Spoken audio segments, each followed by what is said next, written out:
Phil Murphy is reporting 248 deaths from over 1,100 shooting incidents and offered other sobering data on gun arrests. 2,123 gun arrests, 41% of which were individuals with a felony conviction on their record. The governor announced $7 million to support resources for law enforcement, with an additional $8.2 million for community-based violence intervention directed to 25 grassroots organizations statewide. Among other features, the funding includes significant investments in gunshot detection technology, along with automatic license plate reader technologies to help police track vehicles. Careful giving Spotify an ultimatum. Michael Kastner has more. Spotify is removing Neil Young's music from its platform. This comes after the Rock and Roll Hall of Famer demanded they do so in protest to the platform streaming Joe Rogan's podcast. New York Times reports as of Wednesday, Spotify is in the process of removing Young's catalog. Young claims Spotify helped spread fake information about vaccines, potentially causing death. Young said Spotify could have Rogan or Young, but not both. Lisa Taylor, NBC News Radio. Now, your chance to win $1,000. Just enter this nationwide keyword on our website. Bank. That's bank. Enter it now. This report is sponsored by the new Mark Moss Show podcast. Want to learn more about cryptocurrency in the new year? Check out the Mark Moss Show podcast. Each week, Mark Moss, an investor, crypto expert, and host of the popular YouTube series, shares his knowledge as a true entrepreneur. Listen to the Mark Moss podcast on the iHeartRadio app or wherever you get your podcasts. Take a trip back to Apartment 4D, home to the crew of the sitcom New Girl for 7 incredible seasons.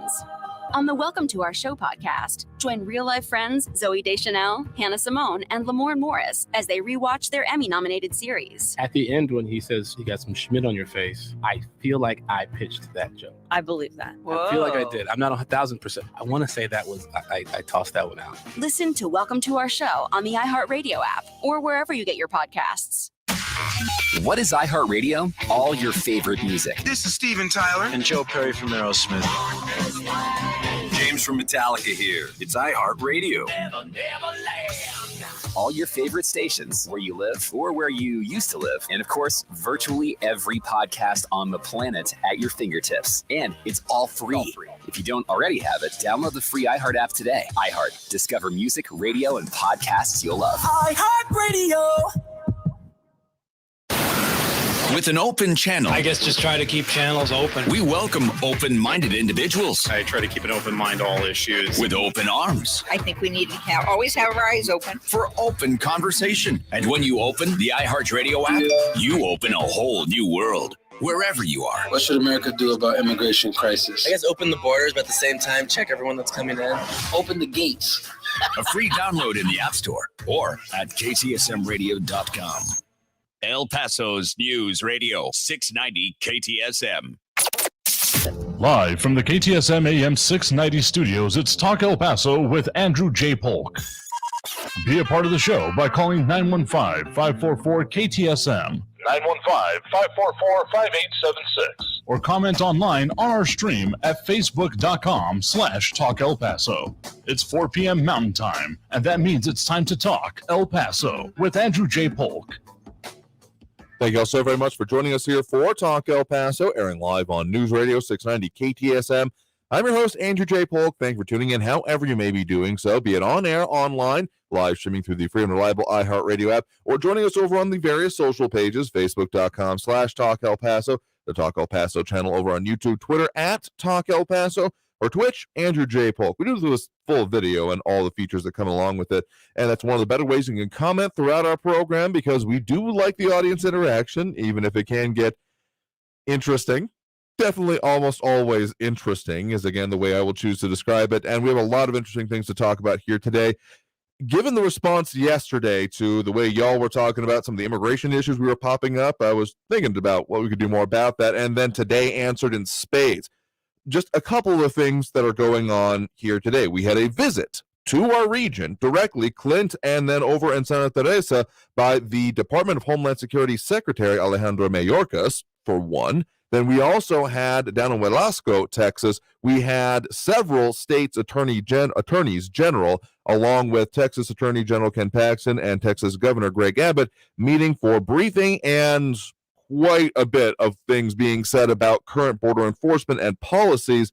So there's more of that happening in space, plus some updates to what is going on with the Afghan situation that has fallen off the radar a bit. So a lot on immigration, border security, and the related issues in between and all around going on just today. So we definitely got to get into a bunch of that.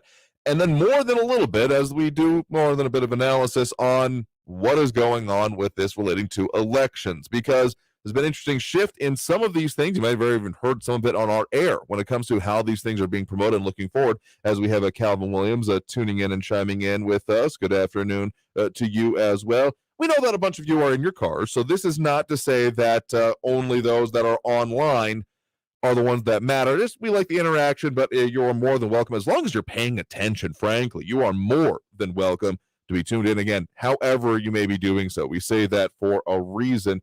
John Browson reporting on his grass cutting effort, a 33-gallon bag of lawn cuttings in the last week of January. I mean, we went through about, 2 weeks of winter that we usually expect here, but we're supposed to be getting an update of it coming soon. I mean, we're still hitting some of those freezing temperatures. So, hey, if your lawn's looking healthy, it's probably better off than mine, particularly since it's mostly rocks at this point. Anyway, there's so much going on with all of these issues involving immigration and border security. So early this morning, posted 0 Dark 30, it looks like, over on Secretary Alejandro Mayorkas' Twitter account at SEC Mayorkas. Thanks to the Border Patrol agents in Clint, Texas. Early morning muster heard you loud and cleared. Action is needed. Mission requires it. You deserve it. We will deliver. Quoting directly from the tweet from Mayorkas there, when went on to say, in the field with on ATVs with Border Patrol agents, saw the terrain they bravely cover in Clint, Texas 24/7, need to get them more resources. A kind of a consistent message, frankly, over all of today, the tweets going on. So that from the Clint side of things, also met with Border Patrol Special Ops in El Paso. And then also over agents at the Santa Rosa Monument 3 in New Mexico, quote-unquote, second to none, as he calls them. Talented and dedicated, 110%, need to deliver them best-in-class technology, vehicles, and other support. So we've talked a little bit about when the Secretary has visited our region in the past, and it's good that that is happening. I'm not going to say that I am unhappy that he has been in our area, but this hasn't exactly been the secret in any way, shape, or form, that there is a lot of demand and a lot of strain happening on these frontline officers and agents, and that the support has been needed for a while. So glad he's along, with the program here finally. But this, again, not exactly something that you would have to even have visited here directly to be talking more about. I mean, we've been talking about it for a couple of years now, the strain and the resources needed for these officers, particularly in our area, as most of the pictures being posted up by Secretary Mayorkas, including sections of the border wall and border fence and the different versions that exist throughout our area. But that is not the only requirement, of course. There's more need for more manpower, more resources, and particularly where there are the gaps that then see some focused nature of the smuggling and the human trafficking that occurs along with that. Again, I'm getting a little bit too close to saying that I'm unhappy this guy came here. And again, no doubt I am happy that the Secretary of the Department of Homeland Security visited our area to get a firsthand. What I'm going to expect to see now is to follow through with those words, to say, okay, yes, there has been more investigation about what is needed. You've gotten the firsthand and now can take that back. So let's look at then putting that into place, because there's a lot more being talked about this than just your visit. If you think it stops there, there's another thing coming. Again, we've been talking about these issues for quite a long time. I feel like ever since this show started, it's practically been one of our regular focuses. So for him to get with the program, sure, happy about it. So let's talk concretely about what's needed. Infrastructure, technology, those are good and important things, but I think it really, ultimately, every conversation I've had and the stats and statistics I'm looking at show and support the idea that what is truly needed is an increase in the amount of personnel being deployed to this. Now, of course, that's the trickiest portion of all of this, because you can't just build up new people. You have to hire it, and the process to do so is complicated at best. I've actually, in previous employments, been part of the investigation process into what it takes to hire them. And the background investigation process, the SF-86, if you've ever had to have your hands on that, you know that it's not a simple document, and that the investigation that can come along with it is even less simple. But there's even added layers when it comes to officers of the law, and particularly Border Patrol agents, CBP, all of them involved with Customs and Border Protection and the sub-agencies in it. There's full other levels that have to go through, including lie detector tests, investigation of contacts, any kind of contacts of questionable nature. It's intense. It takes a long time, and it seems to go in waves, to my understanding, that there will be not much demand for it for a while, or the backlog will be acceptable levels, so the resources dedicated to even just that hiring process will go down, and then it starts getting into a backlog again and starts building up, and then there has to be another kind of monumental effort to then bring that back down. And that seems to happen cyclically in general, specifically when it comes to CBP, Department of Homeland Security, Border Patrol. That has frankly always been an issue. As far as my understanding, I am not privy to the hiring levels, documentation, secret discussions going on, but just to you and me, what it does appear to seem to be is that there's always been a need. There's been advertising off and on over the years that I seem to recall as well. But the fact that this is being said, oh, there's more needed now, thanks for noticing, finally. Because, yeah, it's been a serious need in our region and beyond for quite a long time. So, good, very glad that he visited and was able to take some nice, high-quality pictures involved with it. What I'm going to be most interested to see coming out of this will be what is done now. Taking that message and then putting it into action, because saying, oh, well, yeah, it's such an important job and they need a lot of support. And then the crickets taking over, not going to work and not going to be acceptable for the long term, particularly when there's other focuses on all of these issues being made. As I mentioned at the top of the hour, there's been other discussions going on, particularly by a dozen or so Republican attorneys general and state leadership here in Texas. Coming out of this first break, we're going to get more into that. Some audio from those briefings coming in today about what is being put forth and, frankly, what that's going to mean for elections. A lot of stuff being wound up here. You can see that lens through just about everything. So coming out of this break, more talk about that. Stay tuned. Talk El Paso here on News Radio 690 KTSM. News Radio 690. Traffic all day. Got heavy traffic on the I-10 between McRae and Reynolds. The 10 Gateway is slowing downtown between Paisano and the 54 Patriot, both east and westbound. Medical emergency with the medical crew on the scene. Beaumont, just south of the Trans Mountain at Nova Way. It's causing some backup. You could take San Jose or Yarborough as alternates. Kerry Edwards, El Paso traffic. This report is sponsored by the new Our American Stories podcast. Check out the new Our American Stories podcast, the show where the American people are the star, telling inspiring stories of history, sports, business, faith, and love, and your stories too. Subscribe on the iHeartRadio app or wherever you get your podcasts. Beautiful, top-quality, long-lasting dental implants as low as $19.95 at 1995implants.com. The El Paso Dental Office, where implants are affordable.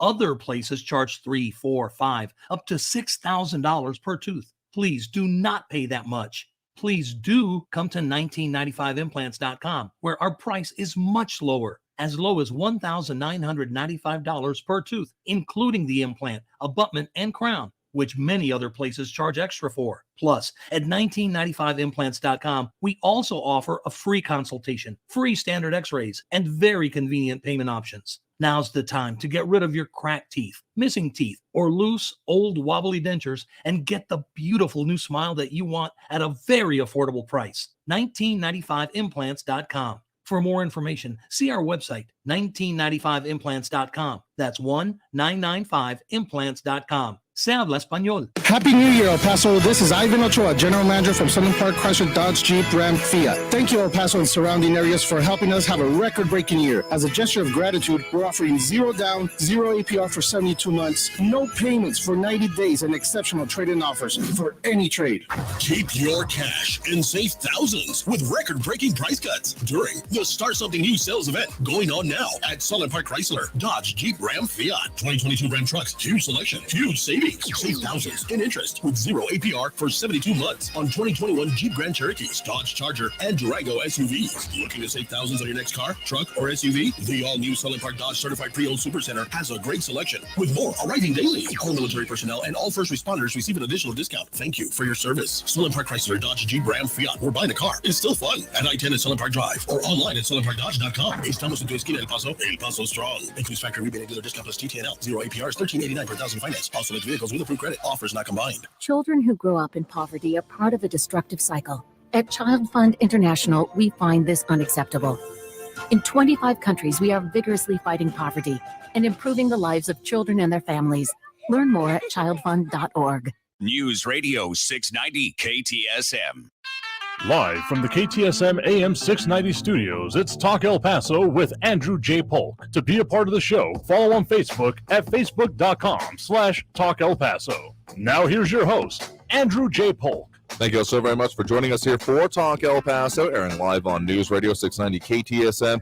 I'm your host, Andrew J. Polk. Thank you for tuning in however you may be doing so, be it on air, online, live streaming through the free and reliable iHeartRadio app, or over on the social pages, which are some of the better ways to get at us, get those comments in during the program. But again, if you're on the road, stay safe. We'll take calls a little bit later if you're able to do so. But we got that conversation going on 4 to 6 p.m. Monday through Friday, so there's plenty of time to get to all the things that are important. Of course, with Friday looming, we will be doing the whole free-for-all thing tomorrow. So, yeah, if you got a good comment, save it for there. Also, the pound 250 line, I do have to mention that, because it's one of the better ways for you to get at us when we're not on the air. I mean, emails are good, but if you want to get on as part of the program, if you want to leave us a message, dial pound 250 on your cell phone, say Talk El Paso when prompted to say the keyword, and then you can leave us a message day or night.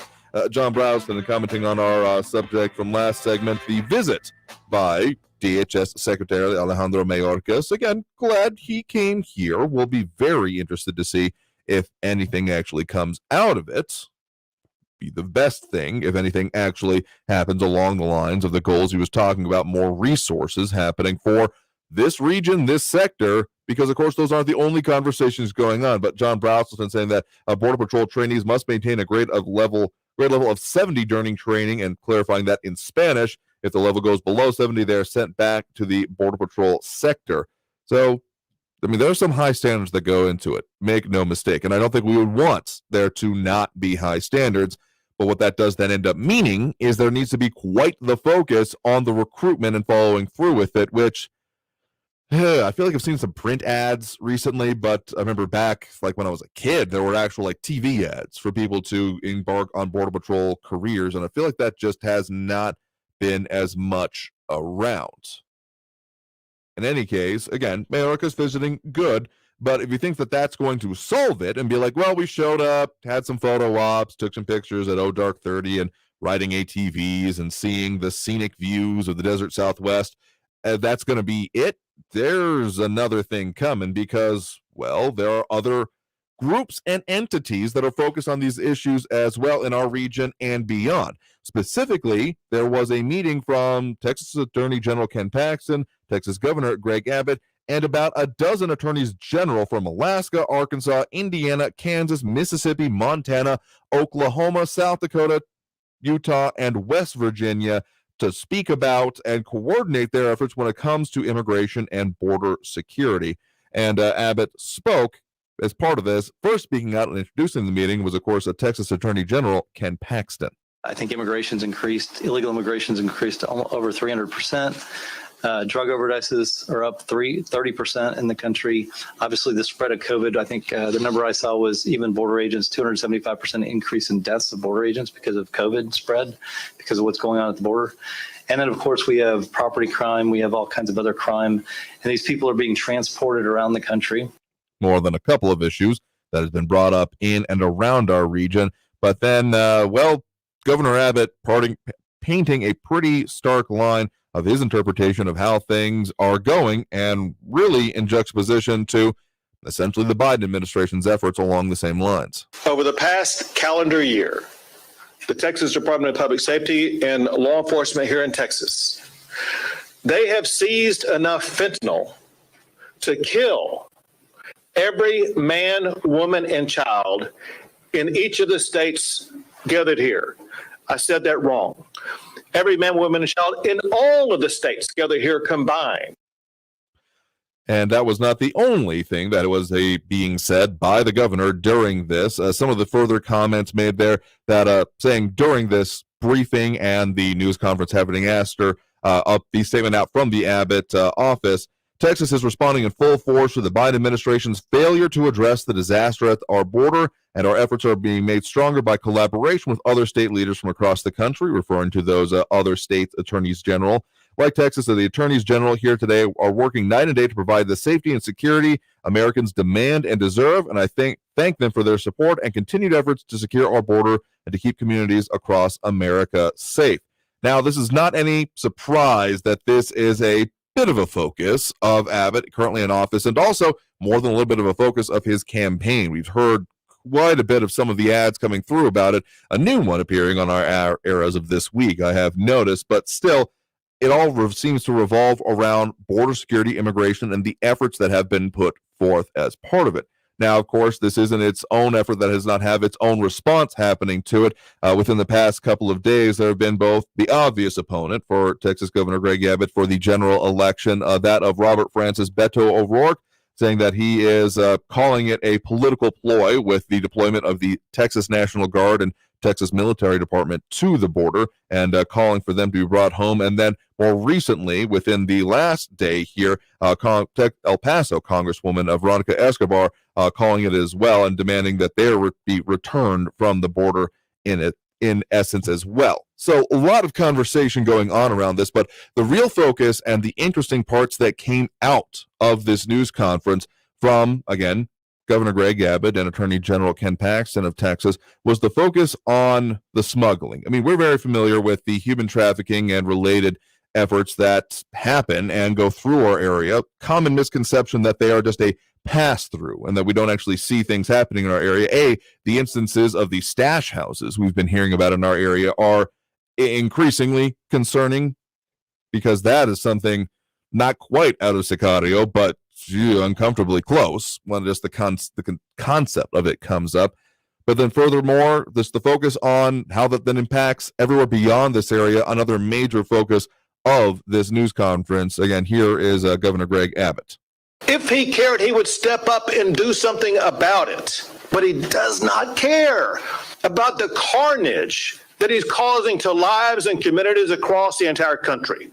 That again, Governor Greg Abbott directly addressing the Biden administration and, in fact, President Biden himself with his statements. They are focusing on those impacts of drugs, specifically, again, the previous comment there about the level of fentanyl coming across being pointed to as enough to kill everyone in the states mentioned. Again, just to mention which states we are looking at and talking about, that was Texas, Alaska, Arkansas, Indiana, Kansas, Mississippi, Montana, Oklahoma, South Dakota, Utah, and West Virginia. Now, these were all, of course, Republican attorneys general invited to be as part of this, and more than a little bit of focus on elections and things coming out of that. But even with that being a subtext here, it doesn't mean that there are not some reasonable points being made, particularly about fentanyl. That stuff, I don't know about you, it scares the bejesus out of me. The idea of it and the demonstrations that happen along with it is serious. And sure, there might be technically some medical application of it in ways that go right over my head. This is not the stuff being used for it. Fentanyl being smuggled through is going to be used to increase the potency of drugs being offered. And actually, it does bear out, very unfortunately, that recently, as recent as last year, that the number one cause of death of people aged 18 to, I believe, mid-40s was from fentanyl within the United States. I mean, the opioid epidemic is something that has always been a little bit in the background, even when there were the judgments coming down about them most recently, and there will probably be more. But the opioid epidemic has just been simmering this whole time, even when not in the focus. And so that is a massive driver of demand, and the stuff that is just coming through with it, it's rough. It's rough to think about. It's rough to see the stats about. It's rough to then hear the stories of those being affected by it. And yeah, we are absolutely seeing part of that come through our region, other points beyond along the border itself. And this is why I find it sure, there is political points being made here. We'll probably get into that a little bit more about what the focus of these campaigns are that you can see on their own points and what they're going to be working with. But this is why I find it, well, I think it should be, and even if it ends up becoming a controversial statement, is that everything that moves or crosses the border, frankly, in either direction, should be known and not be a mystery. It should not be well, we weren't aware of that. Literally, the technology exists. I remember going one of the first trips, taking out to California when I was younger, out that direction for vacation, family visiting, that kind of a thing. Seeing, particularly along the Arizona section, the aerostat that is out there. Giant balloon, tethered-looking thing, but on the order of size of a blimp that essentially had a massive sensor suite underslung under it to then have more monitoring of those sections, what's going on with it. Then that always kind of baffled me that that wasn't present just about everywhere. Because sure, militarization of the border, there's reasonable conversations to be had, not in favor of the sniper towers every 50 feet that things end up getting mentioned. But in general, that should not be a question of do we know or not. The answer should be yes, and then here are the resources required. And then to facilitate the things that also make this region work, like trade, transportation, travel, legal immigration, all of those things. None of these things are mutually exclusive, but they never get talked about that way, and that just frustrates the hell out of me, personally. But, yeah, it's just a cluster muffin of issues that we're continuing to go into, and so breaking this down for coming elections is going to be even more complicated. So due for that next break now here at the bottom of the hour, the first hour here of Talk El Paso on News Radio 690 KTSM. Coming out of this break, we'll get more into what the implications are for the elections, because if you don't think that that is more than a little bit of this, you got another thing coming. We are almost at the edge of being able to register to vote. So coming out of this break, we'll break down that and more here on Talk El Paso, here on News Radio 690 KTSM.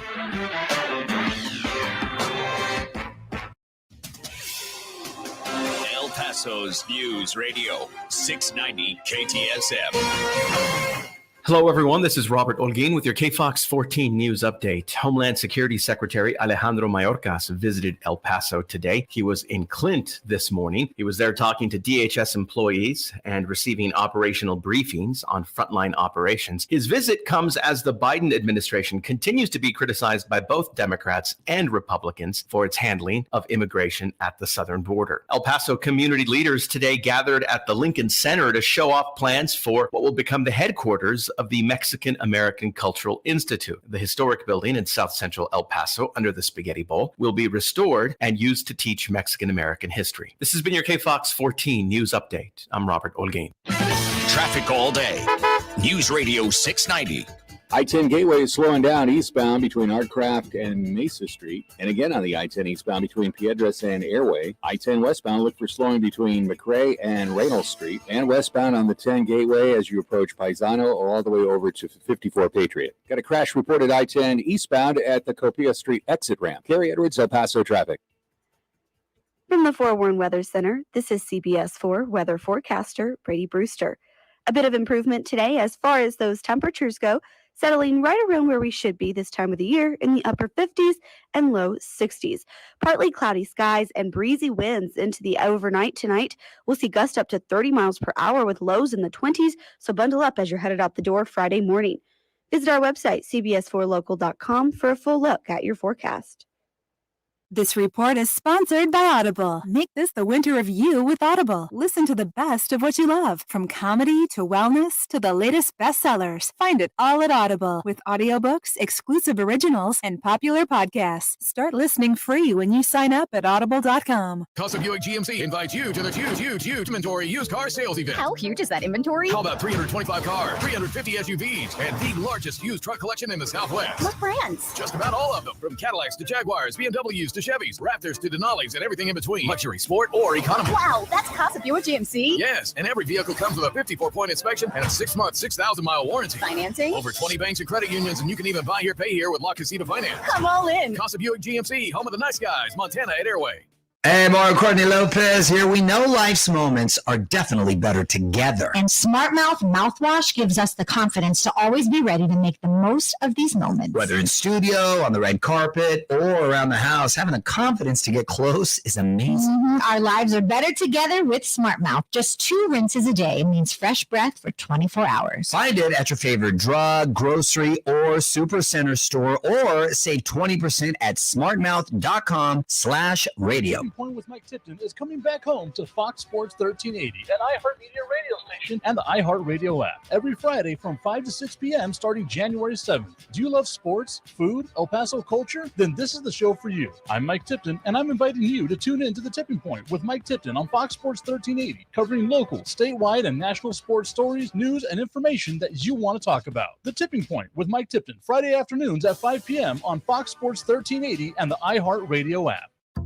To hear good old-fashioned storytelling, listen to Red Pilled America, where this week we answer the question, should hardworking Americans send their kids to liberal arts colleges? Listen to Red Pilled America on the iHeartRadio app. That's Red Pilled America.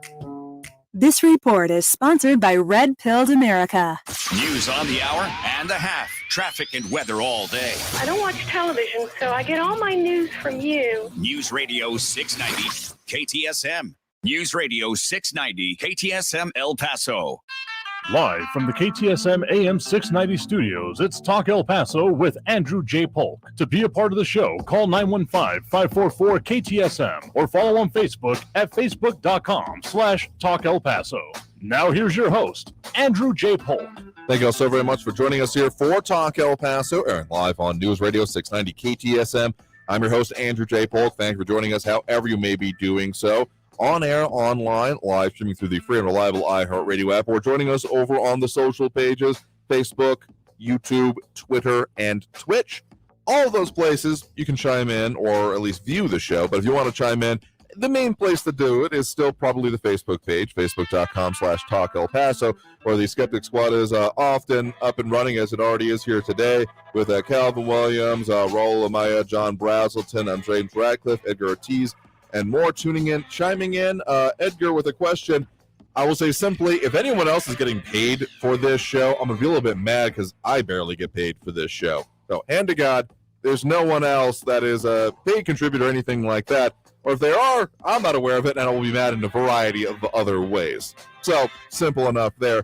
And we'll begin to the phone calls a little bit later here, probably opening them up at the end of this segment, as we've been doing on the balance with our transition to this new format, 4 to 6 p.m., as we've been doing since the start of the year. But getting back to our subjects at hand, immigration, an overwhelming focus on here today. But I do have to mention one other thing, just because it is developing now and still something we've talked about even this week, of law enforcement, particularly statewide, being increasingly under the gun. This has come at the end of a particularly harsh and tragic week for Houston area law enforcement, and one developing right now that 3 Houston area cops are stable condition following a shootout in which all 3 were shot. Houston police saying the officer is being treated inside a hospital there, with Chief Troy Finner on the scene, and that these officers were struck by bullets this afternoon at the end of a police chase near downtown Houston, and also reporting that they've identified the suspect involved in this, so specifically Cleet, tweeting that Roland Caballero is holed up inside a residence in southeast Houston.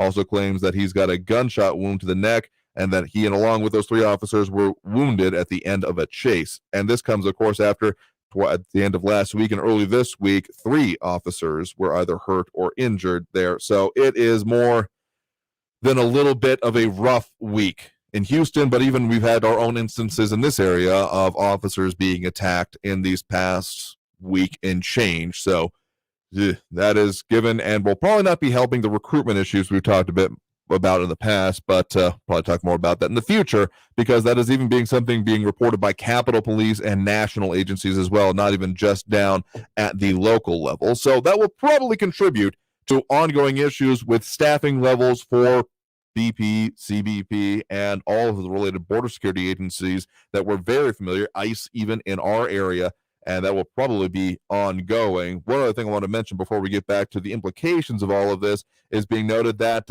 as of this week, the last group of Afghan refugees are leaving Holloman Air Force Base after having been resettled, and now all of those extra facilities being vacated. This comes after, of course, the last group of Afghan refugees at Fort Bliss left at the end of 2021, as reported on by our news partners over at KFOX 14 and at CBS 4 Local. Some of them apparently are getting resettled within our area, but it was not clear the total numbers at the end of it. Most of them, I believe, not being resettled in the area.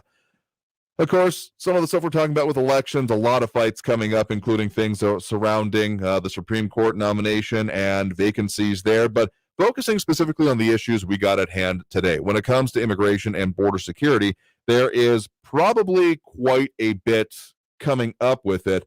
The comments already going on there. If you haven't checked it out for yourself, facebook.com/Talk El Paso, the main one. Again, if you're driving, please don't. We'll get you some of the best ones as we come to much banter right now, but we'll get to a few more of the comments as they get relevant to the discussion here and not just biting at each other.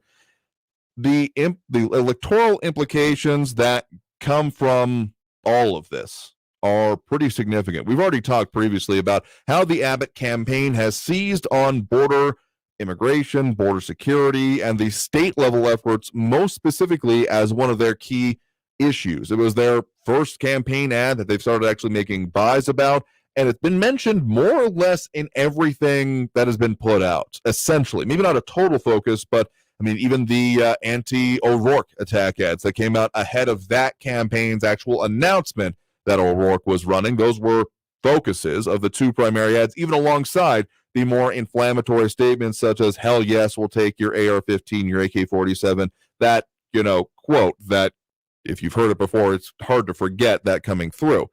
Point being that this is absolutely something that is very focused on, but it was very interesting also to see during this news conference the big focus coming out from Texas Attorney General Ken Paxton as well. Of course, he is facing his own election challenges, and as we've talked about the campaign finance numbers coming out previously, Abbott is in a very strong, secure position, even if polling shows, there's not any polling that has shown him behind his race of opponents in the upcoming partisan primary. Again, we have the primary coming up that will be developing between the party itself and then that leading towards the general election, in which case it will be the parties against each other, just in case there was any confusion about that.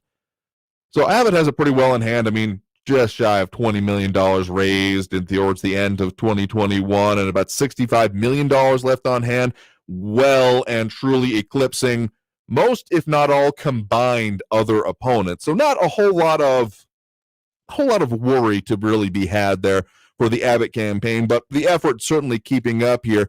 And again, the first ads that put out, except for those attack ads, were focused on border security. Most of the initial statements coming out from his campaign focus on the support from, Border Patrol officers, unions, and related organizations. So very much a focus, and why, even though there have been those calls by the main candidate that is likely to oppose Abbott, that being Robert Francis Beto O'Rourke, he has the biggest fundraising there as well. Not quite eclipsing all other candidates, but dang sight near close to make it seem pretty reasonable. And simply the name recognition coming on that side of the ballot. No one else is really within striking distance by my reading of it.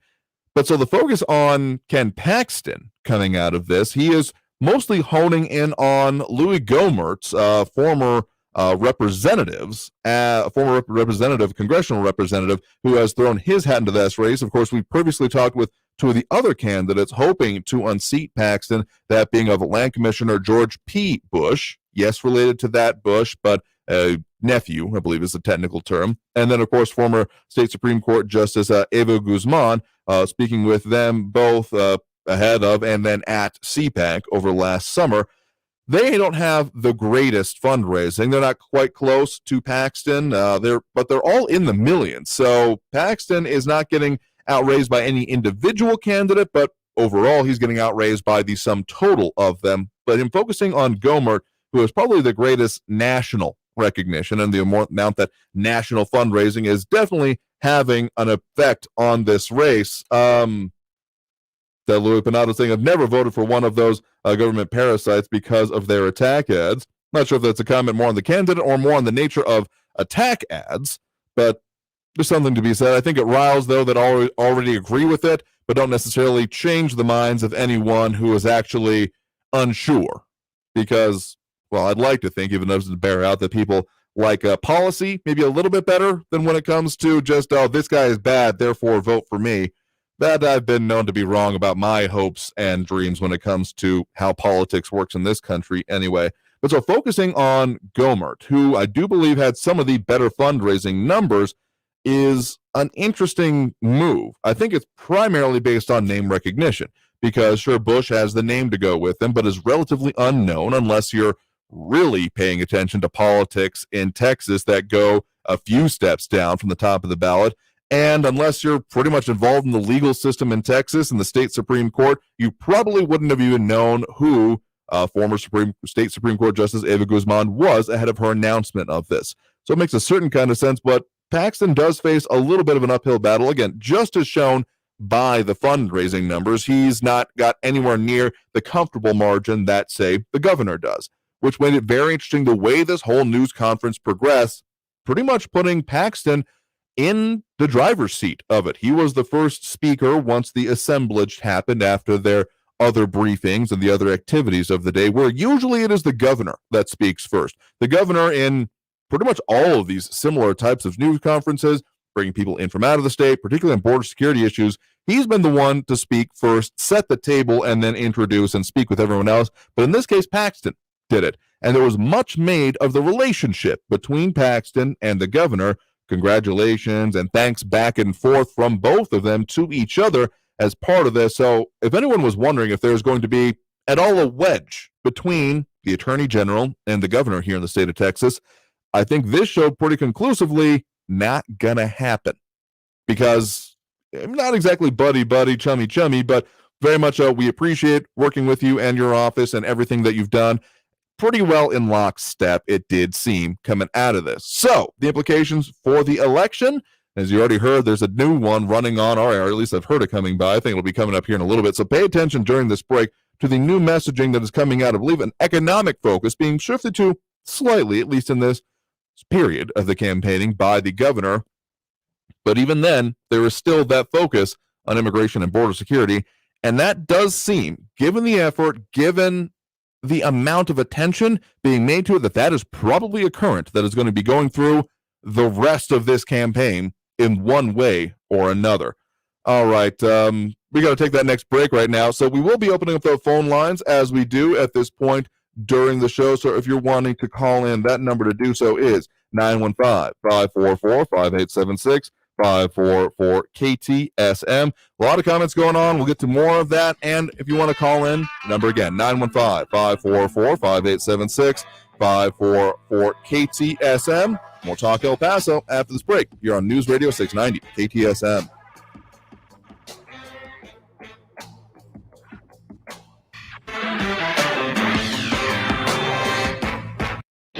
Traffic all day. News Radio 690. I-10 Gateway is slowing down eastbound between Artcraft and Mesa Street, and again on the I-10 eastbound between Piedras and Airway. I-10 westbound, look for slowing between McRae and Reynolds Street, and westbound on the 10 Gateway as you approach Paisano or all the way over to 54 Patriot. Got a crash reported I-10 eastbound at the Copia Street exit ramp. Gary Edwards, El Paso traffic. This report is sponsored by the Ben Ferguson Podcast. Coming up on the Ben Ferguson Podcast, billionaires added $5 trillion to their fortunes during the pandemic lockdowns. And they also gave record number of dollars to Democratic candidates. We're going to connect all the dots and expose them. Download the Ben Ferguson Podcast now. Paid for by Consumer Tort Network. Always check with your doctor before discontinuing any medication. Has your doctor told you that you have cancer? Have you taken Zantac or another generic version of this popular drug to help treat stomach issues? Then pay close attention to this message. The FDA said it detected low levels of a probable cancer-causing chemical known as NDMA in Zantac and other generic forms of the drug. Some of the largest stores in the country have them off the shelves. If you've been diagnosed with cancer and you've taken Zantac or a generic equivalent, call the Consumer Tort Network now at 800-513-6073. You could receive a free cash award and have your medical expenses covered. We represent some of the largest law firms in America. They have proven records fighting the big pharmaceutical giants, and there's no upfront cost to you. They only get paid if you win. We're here to help, so please call now, 800-513-6073. 6073. 800-513-6073. That's 800-513-6073. Happy New Year, El Paso. This is Ivan Ochoa, General Manager from Southern Park Chrysler Dodge Jeep Ram Fiat. Thank you, El Paso and surrounding areas, for helping us have a record-breaking year. As a gesture of gratitude, we're offering 0 down, 0 APR for 72 months, no payments for 90 days, and exceptional trade-in offers for any trade. Keep your cash and save thousands with record-breaking price cuts during the Start Something New sales event going on now at Southern Park Chrysler, Dodge, Jeep, Ram, Fiat. 2022 Ram trucks, huge selection, huge savings. Save thousands in interest with 0 APR for 72 months on 2021 Jeep Grand Cherokees, Dodge Charger, and Durango SUVs. Looking to save thousands on your next car, truck, or SUV? The all-new Southern Park Dodge Certified Pre-Owned Supercenter has a great selection with more arriving daily. All military personnel and all first responders receive an additional discount. Thank you for your service. Southern Park Chrysler, Dodge, Jeep, Ram, Fiat. We're buying a car. It's still fun at I-10 at Southern Park Drive or online at southernparkdodge.com. Estamos en tu esquina, El Paso. El Paso strong. Increased factory rebate and dealer discount plus TTNL. 0 APR is $13.89 per thousand finance. All select vehicles with approved credit. Offers not combined. Under Governor Greg Abbott, the Texas economy is full speed ahead. Ranked the #1 state for business every year he's been governor. #1 in exporting products all over the world. #1 in businesses moving to the state. And well over 1 million new jobs since the pandemic. Under Governor Abbott's leadership, the Texas economy is the envy of the nation. But under Biden and Beto, Texas would come to a screeching halt. Open borders causing chaos and endangering our safety. Higher taxes hurting families and businesses. The Green New Deal crushing our economy. On March 1st, vote to keep Texas on the right track. Governor Greg Abbott, securing the future of Texas. Political ad paid for by Texans for Greg Abbott. Check out the new Our American Stories podcast, the show where the American people are the star, telling inspiring stories of history, sports, business, faith, and love, and your stories too. Subscribe on the iHeartRadio app or wherever you get your podcasts. El Paso's News Radio 690 KTSM. Live from the KTSM AM 690 studios, it's Talk El Paso with Andrew J. Polk. To be a part of the show, call 915-544-KTSM or follow on Facebook at facebook.com/Talk El Paso. Now here's your host, Andrew J. Polk. Thank you all so very much for joining us here for Talk El Paso, airing live on News Radio 690 KTSM. I'm your host, Andrew J. Polk. Thank you for joining us, however you may be doing so, be it on air, online, live streaming through the free and reliable iHeartRadio app, or joining us over on the various pages we're on these days. You can, again, stream it through KTSMradio.com or on social media, Facebook, YouTube, Twitter, and Twitch. Coming up on the end of this first hour here, but we'll get into more of it in the second hour as well. A lot to talk about immigration, but other issues. Supply chain developments going on in our area. Apparently, if you've been looking for hot Cheetos lately, you might not have been having such a good time, is the consensus coming out of here. I'm more of a Takis person myself, but hey, if you need it and you can't get it, it certainly becomes an issue. But just a little slate of the issues we're talking about here. So during that break there, I hope you were paying attention, because there was that ad from Texas Governor Greg Abbott. There was a couple of things I want you to notice about it. I would almost play it again, but I don't want to run afoul of our political advertising policies. The amount of paperwork you got to file out, I found out recently, to be able to do political advertising, not even as like a policy, but by law, is intense. So, to not fall afoul of that, I want to mention 3 things that you might want to notice if you hear it again, or anyone else is advertising, particularly in the gubernatorial race, is that A, there were no primary opponents mentioned in that advertisements. There was only, frankly, his statewide major party opposite opponent, and then, of course, nationally, with the juxtaposition that the Abbott, both office and campaign, have positioned themselves in when it comes to national policies and opposition to the Biden administration. But also, border security was still in there. Even though it was an overall economic focus, it still had that put into it. So those were the 3 major things I want you to notice. See for yourself. Tell me what you think if you hear that ad going by again, or other ads. I mean, there's going to be a wild campaign season. The amount of money being pumped into that race is... There are a lot of projections that this being an off year might not be that big and that there might not be that much going on. I'm going to not totally believe that at this moment here. But we do have those phone lines open now as well. Again, that number to call, 915-544-5876, 544-KTSM. want to call in during the show, we'll be taking them open now. We were at the top of the hour break coming up here, but we'll stay on the line here with us. You'll be good. 915-544-5876, 915-544-KTSM. We do have Raul in the Northeast on the line here with us right now. Raul, thanks for joining us. Hey, Andrew. I'm going to tell you why January 6th was worse than Pearl Harbor and 9/11. First of all, thank goodness many less people died or were killed on 9/11 than at Pearl Harbor. However, 58,000 American soldiers were killed during the Vietnam War, a war that the establishment duopoly and its politicians were all for many, many years, and that I was criticized for opposing. Now, Pearl Harbor was an attack on our country by a foreign nation, and 9/11 was an attack by foreign actors. But January 6th was an attack on our country, unprecedented, historic, a planned attack on our Constitution and Congress, perpetrated by an incumbent president who failed to get elected, and an attack on America by the stupidest lemmings and terrorists in his cults, sadly supported by his Republican sycophants in Congress, all based on absolute falsehood. Now, shout out to President Biden for voting to choose a black woman as our next Supreme Court justice. After that, we need a Hispanic man on the court. When do we get our turn? Someone like perhaps Julian Castro. And this is another reason we need to add 3 more justices to the Supreme Court. The country is much bigger and more diverse, and the court should reflect that reality. In addition to the fact that this is a very litigious country, I'm all for diversity and representation in addition to qualifications. We can and should have both. Uncle Tom, Clarence Thomas, was not the most qualified jurist for the court when President Bush picked him to succeed the legendary Thurgood Marshall, the first black Supreme Court justice. And now, I'm a political independent and a Green who voted more times for third-party candidates than for Democratic presidential candidates. I was El Paso's Reform Party delegate for Ross Perot in 1992. I was El Paso Greens Party presidential candidate Ralph Nader's local spokesperson in 1996. I was my precinct's representative for Obama in 2012, but I voted Green again in 2016 and not for Obama.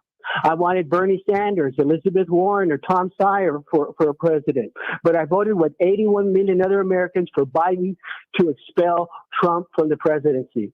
And I'd be okay if he chose not to run for re-election and would want someone other than Vice President Harris. I'm no member of a personality cult like most Trumpers. Now, I bet most of your listeners vote exclusively for Republicans. I kind of get the impression that you voted for Trump, too. Did you? Well, that's a great question, and one that I'm going to say I keep my conscience of my votes on it end, but I did not end up voting for, well, I take each candidate on its own ballot and their own positions there, and that's the way I choose to keep it. So thank you for the point of the questions there. Quite a lot of interesting points you were making there about what exactly has been going on at certain points. Again, still don't think a whole lot of people, myself included, going along with you on the idea that January 6th was worse than Pearl Harbor or 9/11. Sure, outside attacks versus internal, but we're also talking about essentially literal military attacks versus a riot that got well out of hand and that the agencies involved in it were decidedly unprepared to deal with. So, yeah, that's not a path I'm going to follow you down on. And sure, not voting for Obama is an interesting point to make. Not sure that's going to be endearing part of it. Yeah, there's almost more than I can get into within a whole show to be broken down there. Lord. Anyway, a lot of comments coming in from that here as well. But I will say that it sounds like you almost agree with your assertion about Clarence Thomas that you don't necessarily care about the color of a candidate's skin versus the content of their character, or maybe that is just me reading between the lines there. Again, sure, it's not to be said that there couldn't be found a competent candidate within any particular subgroup you're looking at, but when that is declared to be the main purpose, it seems like that's not the main focus going on with your selection of a candidate. But there's a whole lot more we'll get into. Oh, we'll get into more of it after this break. We got a lot of calls in line, but we got to take that top of the hour break here right now. So stay tuned. We'll be back with more Talk El Paso here on News Radio 690 KTSM. I'm your host, Andrew J. Polk. Oh, even more than we could probably get to in short order, but we'll do it. So stay tuned. Back after the top of the hour news here on News Radio 690 KTSM.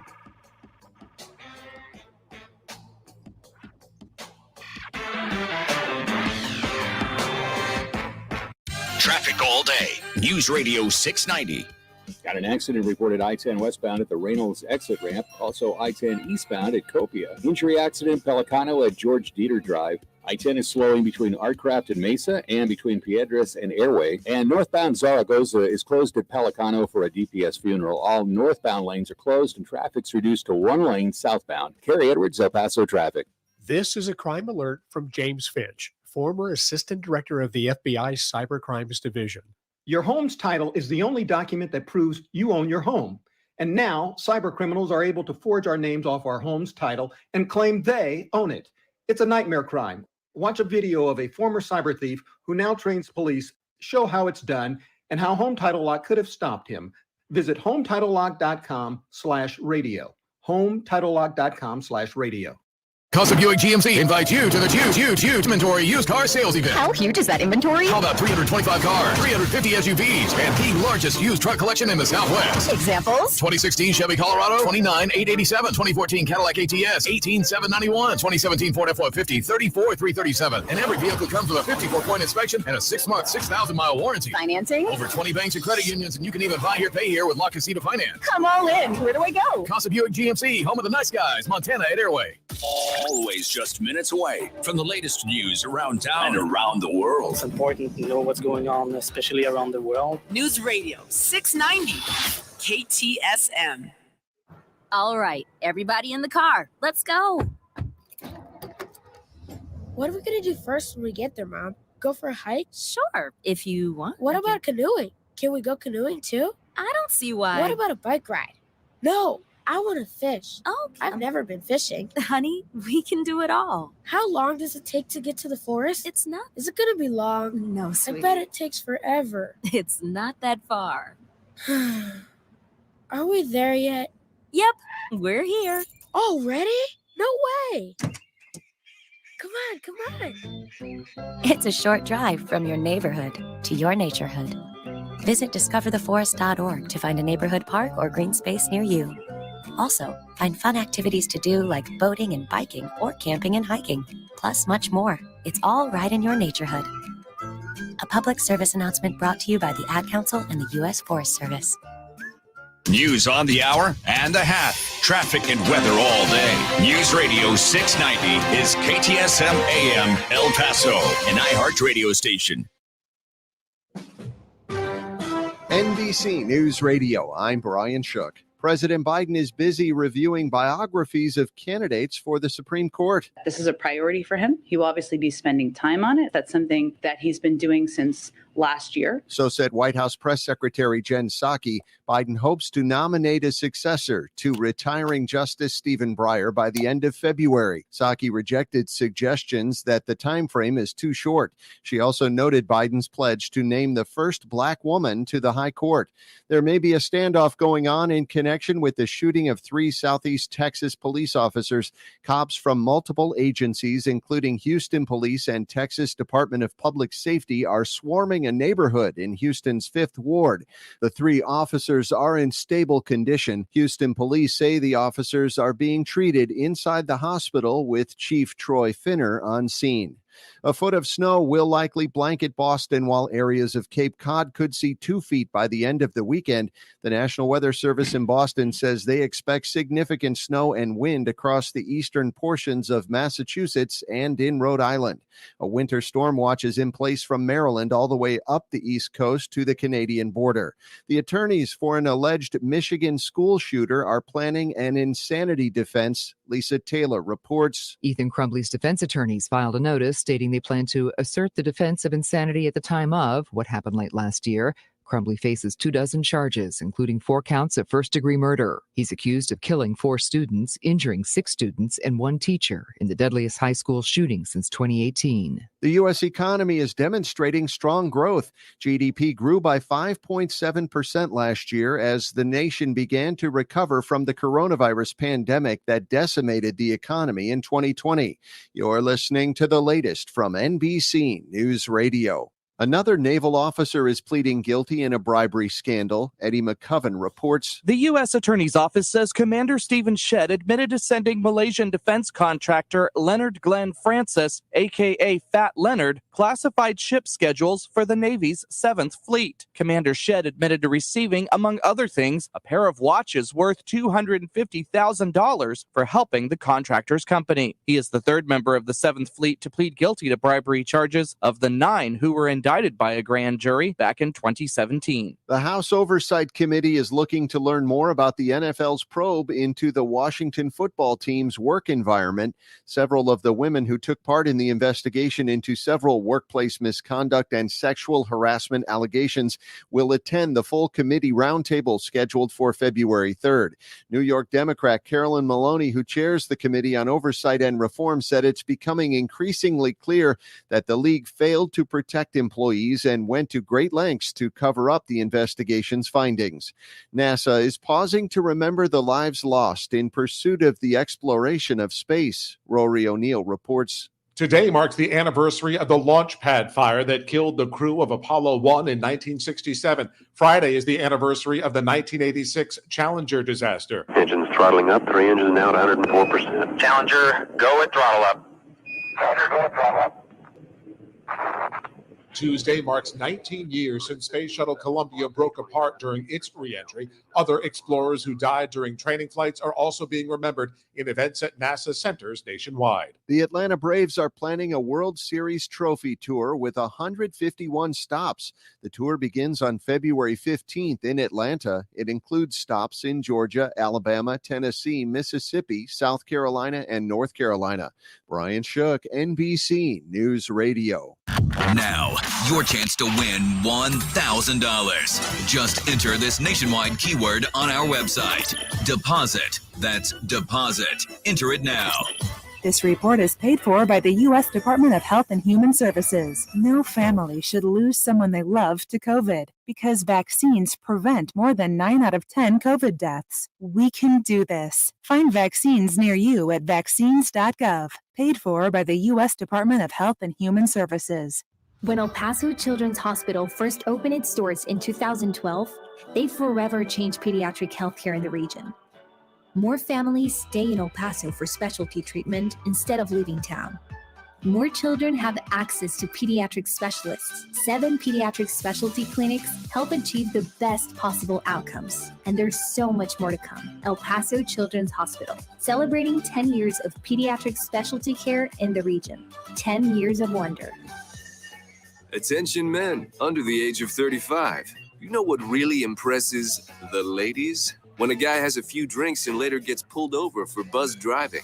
That could cost you around $10,000 in fines, legal fees, and increased insurance rates. There goes let's grab dinner and a movie. Oh, I know. You drive more carefully when you're buzzed. You've proven that hundreds of times. A woman admires that kind of confidence. And you've practiced how to speak if a cop does pull you over. Slowly, clearly, and politely like, "Good evening, officer." A woman admires that kind of foresight. And what woman doesn't find it adorable that you call it buzzed even though the law calls it drunk? You could kiss $10,000 goodbye, along with any chance of having a girlfriend. Because nothing says, "I'm a catch," more than a guy who lives in his parents' basement and calls it my place. Buzzed, busted, and broke. Because buzz driving is drunk driving.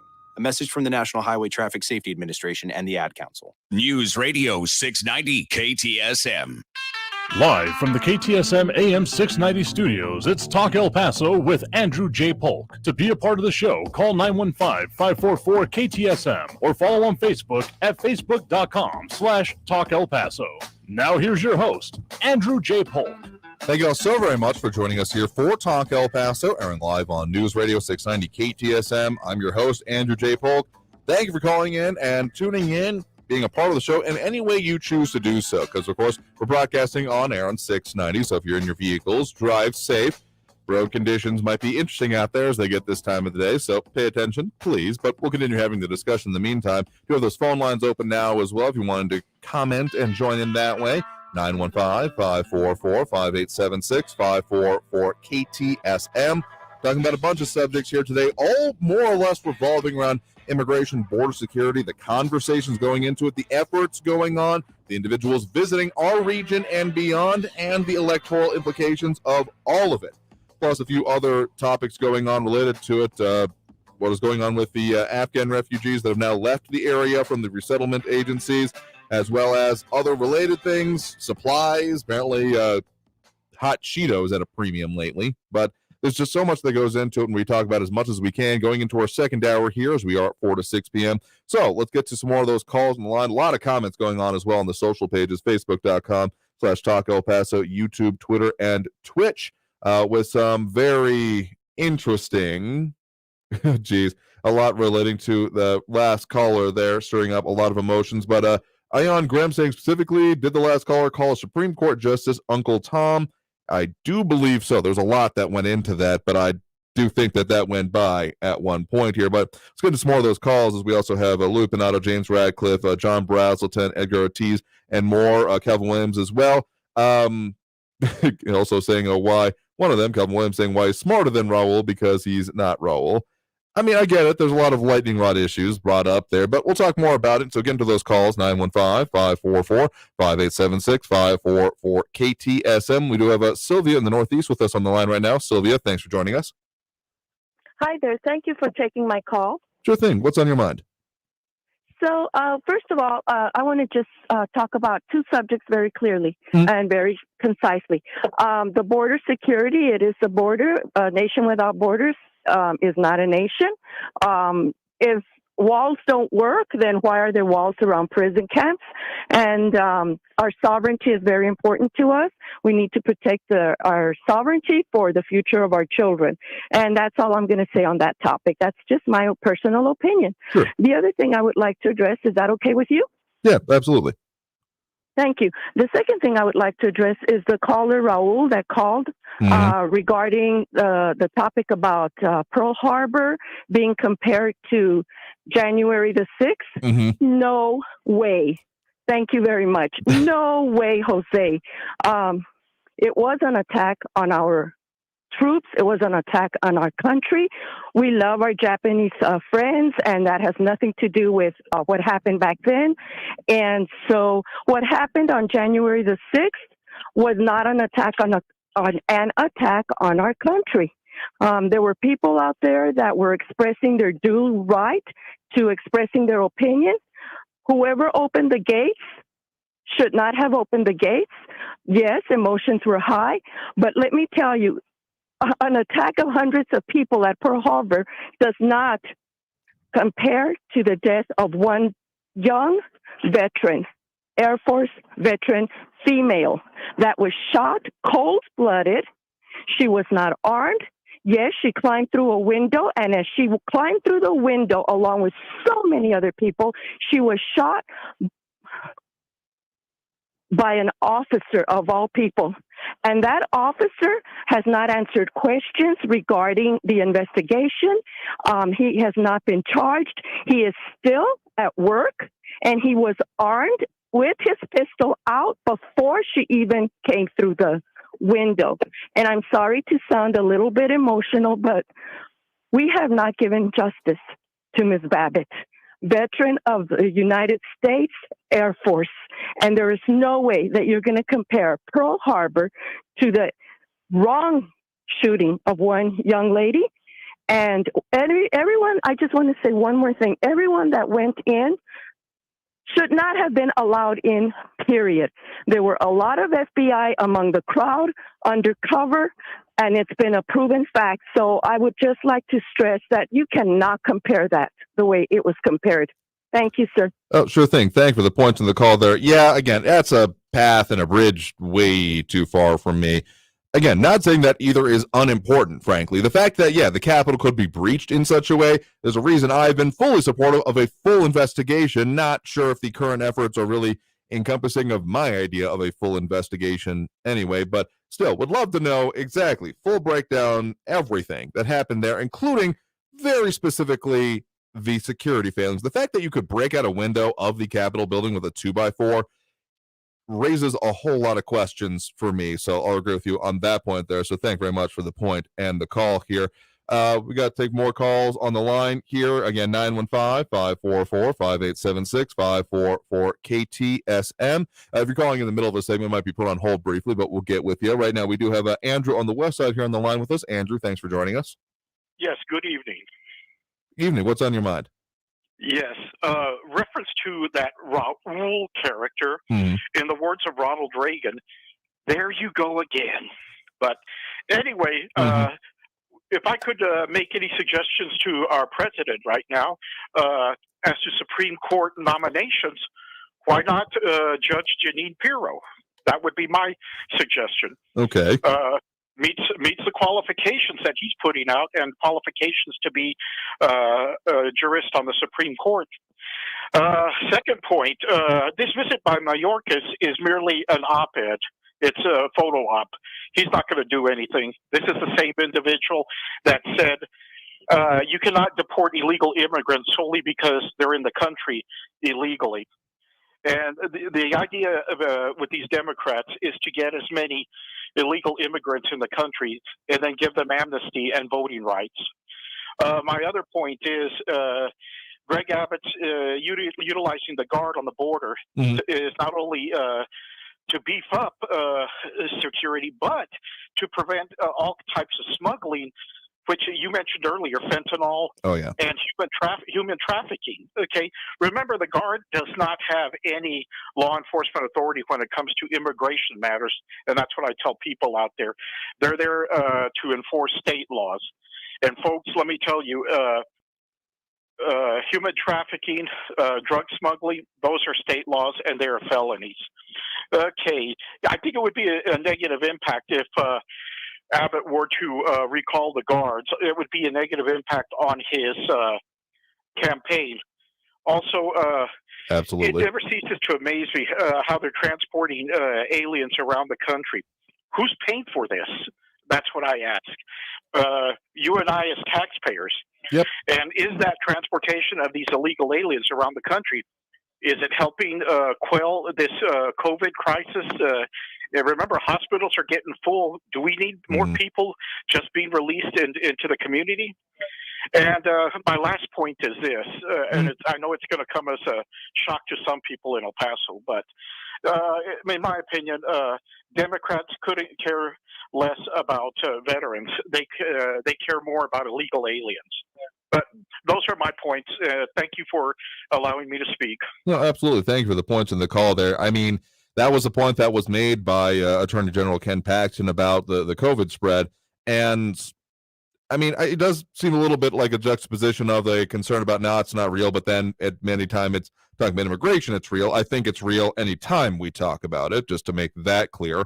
But there's a whole lot of issues wrapped up in it. And just the way that there's a focus on only one segment or portion at a time just baffles me more than a little bit as we continue to have this discussion. These are not new issues. They've evolved over time, certainly. But the fact that we keep going in these circles of what you expect to hear from one side or the other, it's tiresome. But we'll see if anything comes out of these elections and such. We got more calls on the line, but we got to take that next break right now. So coming out of the break, we'll get to more calls on the line. So if you're there, stay on. We'll be back with you shortly. Again, that number to call, 915-544-5876, 544-KTSM.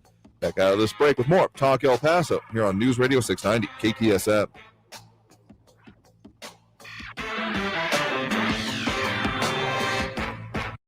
News Radio 690. Traffic all day.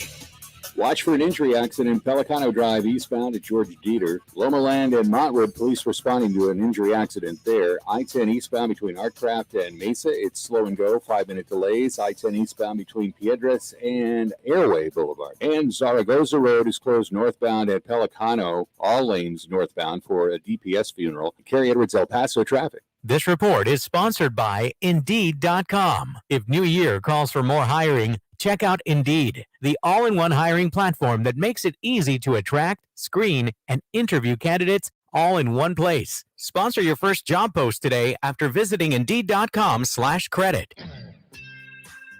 Hi, I'm Scotty Clark from Scott Heating, Cooling, and Plumbing. No matter what brand of air conditioner you own, I can assure you that I'll never leave you stranded because it took off and went to the lake for the weekend. However, I cannot make that statement about your air conditioning contractor. Scott Heating, Cooling, and Plumbing is open 7 days a week with scheduled Saturday and Sunday appointments at weekday prices. Call Scott Heating, Cooling, and Plumbing day or night for a job done right at 595-4529. Hey, Mario Courtney Lopez here. We know life's moments are definitely better together. And Smart Mouth mouthwash gives us the confidence to always be ready to make the most of these moments. Whether in studio, on the red carpet, or around the house, having the confidence to get close is amazing. Our lives are better together with Smart Mouth. Just 2 rinses a day means fresh breath for 24 hours. Find it at your favorite drug, grocery, or supercenter store, or save 20% at smartmouth.com/radio. About getting dental implants? Has someone told you that implants cost $3,000, $4,000, $5,000, $6,000 a tooth? Here's something much better to think about. Affordable dental implants from 1995implants.com. The El Paso Dental Office, where beautiful, top quality, long-lasting dental implants are as low as $1,995 per tooth. That price includes the implant, abutment, and crown, which many other places charge extra for. At 1995implants.com, we also offer a free consultation, free standard x-rays, and convenient financing. 1995implants.com. You're going to love your new smile, and your friends and family will be telling you how great you look. Best of all, your dental implants are very affordable if you come to 1995implants.com. For more information, see our website, 1995implants.com. That's 1995implants.com. Se habla español. Text and work. Text and pretend to work. Text and act surprised when someone calls you out for not working. Who, me? Text and whatever, just don't text and drive. Visit StopTextsStopWrecks.org. A message from NHTSA and the Ad Council. News Radio 690 KTSM El Paso. Live from the KTSM AM 690 studios, it's Talk El Paso with Andrew J. Polk. To be a part of the show, call 915-544-KTSM or follow on Facebook at facebook.com/Talk El Paso. Now here's your host, Andrew J. Polk. Thank you all so very much for joining us here for Talk El Paso, airing live on News Radio 690 KTSM. I'm your host, Andrew J. Polk, going 4 to 6 p.m. as we do Monday through Friday, talking about a lot of things, but pretty much all revolving around immigration and border security, both the policies in place, the discussion of them, the visits happening in and around our region by elected officials of all types, and what the implications are about that. But of course, we have those phone lines open as well. That number to call, 915-544-5876, 544-KTSM. Full up at the moment, but we'll take the calls at the end of the hour here as we do. So again, get that down, 915-544-5876 if you wanted to do so. A lot of comments going on here. Primarily sourcing around some of the specific points brought in by callers and such. Marky Mandingo, among others, saying that, referring to a previous caller, doesn't know his history, probably has an FDR statue and praises him for interning the Japanese. See, that's what it really comes down to, that there's a lot of like, oh, you know, these people are great or not, these elected officials, I like them, I don't like those, whatever. There has never been one, in my opinion, that has been 100% one way or the other. Some have always done some good, and some have always done some bad. And another thing that doesn't get focused on much, I was a little bit floored when I first heard about it, speaking about FDR specifically, that amongst the many things that happened in response to the depression they were in at the time was, as he came into office, the lockdown of lock boxes and gold bullion removals. Specifically saying that if you had a lockbox in, you know, a secure institution, bank, whatever, you would not be able to access that in order to keep people from drawing money out of the economy and putting it into gold instead. It just baffled me when I first read about that. And this is why it bears, I mean, I'm a student of history in a lot of ways, but it bears looking into these kind of issues because it's often more complicated than you know. But anyway, getting back to the call is 915-544-5876, 544-KTSM. We do have a Barbara on the west side here with us right now. Barbara, thanks for joining us. Thank you, Andrew. I just want to make a few comments and at the end just respond to some of Raul's obscene comments. Yesterday I spoke about the unaccompanied minor children and the adult males being flown around the United States at night. Late last night I received an email stating that Mayorkas was going to be in El Paso and he would be in Clint at 5 in the morning. Sounds about right. So here we're transporting illegals all over the country at night, and Mayorkas flies in before the sun rises. And my question is, why has he even bothered to come? He knows exactly what's going on. Today, the Washington Free Beacon reported that only 300 asylum seekers were enrolled in the Remain in Mexico policy. He knows that. What's the grandstanding about? So we have illegal immigrants, we have the Mexican government, we have Central America, and we have NGOs knowing exactly what's going on at our border, but the American people are being kept in the dark. You know, Mayorkas is at a facility. And when he got there, one of the Border Patrol, they're reporting this, and I saw it on TV last night, turned his back on Mayorkas. And Mayorkas, in his bold, arrogant, egotistical tone of voice, says, "It's okay that you turn your back on me, but I just want you to know that I'll never turn my back on the Border Patrol." Well, he didn't expect a response from this agent. And the agent says, "Well, you turned your back on us when you took office." I thought that was very powerful, because that's exactly what happened. So, I mean, I don't know why he was coming here. And, you know, when they give themselves a grade, they ask Mayorkas, "What grade would you give yourself on your job?" And he says, "A." And you ask Biden, "What grade do you give yourself?" "A." Well, you know what? They're being honest, because Mayorkas is slow walking, doing anything productive on the border. He is slow walking the destruction of our country, our sovereignty, and our borders, all because that's what Biden wants. So when they give themselves an A, they mean it. But they're being sarcastic because they want to destroy our country. And Pelosi, here, talk about borders. Have you heard what she wants President Biden do? She's urging him to come up with a new plan to secure Ukraine's borders. How hypocritical. Because she says, and I'm quoting here, "Defending Ukraine's Sovereignty Act," that's the act. "Its purpose is to guarantee Ukraine's sovereignty, independence, and territorial integrity." Well, what about ours? It means nothing to them. And then you hear that Canada has closed their southern border, so they're turning back illegal immigrants to the United States at our northern border. We have open borders at the south of the border, so we have southern open borders. And we saw the boats coming into Florida, and one just capsized, and I think 45 are dead, and they were able to rescue 2 of them. So they're flying in, walking in, getting rejected in Canada, and coming by boat. Russia's seeing this. Putin is seeing this. We're not taking care of our own, so they can do whatever they want, pull the strings on Biden. Biden is meaningless. And then I wanted to comment on Raul. He is constantly making comments about President Trump and his 3 former wives and how he cheated on them. I have never heard the 3 former wives get on national TV and just cry and, you know, woe is me, and President Trump treated me badly and I have to divorce him for this and that. I don't see they're being concerned, but boy, Raul sure is concerned about 3 cheated wives that he's probably never met and doesn't know what happened in the marriage. And then regarding Ivanka, he called her a grifter. What does he call Hunter? I mean, he's the artist of the year. And what about the laptop from hell? That has a lot about what he stole money in the millions and millions and millions. And he sold out America every time he took a trip with President Biden. What does he call the Biden family? Can you find an adjective that'll appropriately describe the Bidens? I doubt it. And then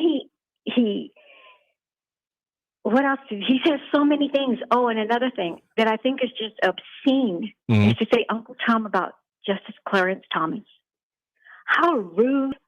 I don't know where Raul's head is at sometimes. I think maybe the words just come out and he's not really thinking what he's saying. I'm hoping that. I'm giving him the benefit of the doubt that he would not call anybody Uncle Tom. That's just beyond the pale. Yeah, I'd agree with you on that point, because it starts getting a little bit obscene is the right and correct term for it, but not in the legal sense when it comes to what we allow in our air or not. But yeah, and this is, I mean, it turned about as fair play, and you're more than welcome to bring it up, particularly since it has been brought up. But this is why I kind of, unless it starts reaching like this person has been, you know, the issues caused by their relatives has been a direct impact on their office, this is why I don't like this kind of a focus, because it distracts them from one of the actual policies they're talking about here. So again, you're more than welcome to bring it up since it was brought up, but it it's a sideshow for me that distracts from the core issues of what is actually going on with these elected officials and their policies and what they're actually doing in office. So yeah, all of it is just yeah. Well, I don't know about the rest, I enjoy calls on policy and let's debate the policy. Yeah, absolutely. And I hope against hope that we do that. Yeah. And just insinuations and inferences. It's like, that's not part of what, I don't know, dialogue I like to hear.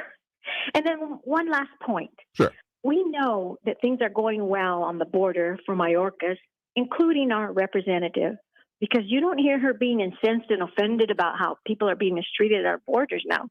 So that means they're coming in and she's condoning it. That is my opinion of why we haven't heard a peep from our congresswoman since they implemented Remain in Mexico policy, because all you ever heard was what a horrible policy it was and how we were mistreating illegal immigrants. So I guess we're treating them well now that we're bringing them in, paying their way in, and flying them all over the United States. Let's see how that works out for us in a few years. And I don't say that people don't need help. Don't get me wrong. I understand people needing help. But people who need help come in the right way. These people, and I've said it before, these illegal immigrants are going to live in the shadows, are comfortable living in the shadows, do not intend to contribute to our society, to our economy. They want to take from it. And that's what's wrong. If you want people to become part of our fabric of our country, bring them in on merit, bring them in legally. I mean, we have people coming, you see pregnant women, you see people with newborns. How are they going to be able to work and sustain themselves economically, financially in our country? We're going to be footing that bill. Enough is enough. 7.1 million illegal encounters last year. And we're just now getting the figures, and Biden knew it, and Mayorkas knew it. It's time for us to just raise our voices. It's enough is enough. No, absolutely, because we have an election coming up, among other things, and which is a definite time to make it, at the very least, put the elected officials involved in it on notice that you're paying attention, because, yeah, these single-digit voter turnouts don't engender a whole lot of, yeah, they're watching closely kind of thing with it. But even beyond that, the whole living in the shadows thing is an issue in so many ways. A, the exploitation that can come with it, the amount of, again, if you don't see it and it's not represented, it just becomes such a problem. And then even beyond that, there is, of course, frankly, an unfortunately insatiable demand for workers that can be manipulated and abused within this country by certain unsavory employers and even industries. And those are prime targets to be done with that. I mean, even outside of the whole, kidnap, passport held, being told that if you say anything, you will be reported to authorities, that happens. But even just the beyond that of we know that you're not going to complain to OSHA about violations of it. It's a problem in so many myriad ways, both for general population and even for those specific populations that are being targeted by this. So, the focus on it is a serious one and one that we cannot lose sight of. So thank you for the point and the call there. We got to take that next break right now. So coming back out of the break, we are going to be talking a whole lot more about these issues and taking more calls. So if you want to call in, the number to do so, 915-544-5876, 544-KTSM. Back after this break with more Talk El Paso here on News Radio 690 KTSM.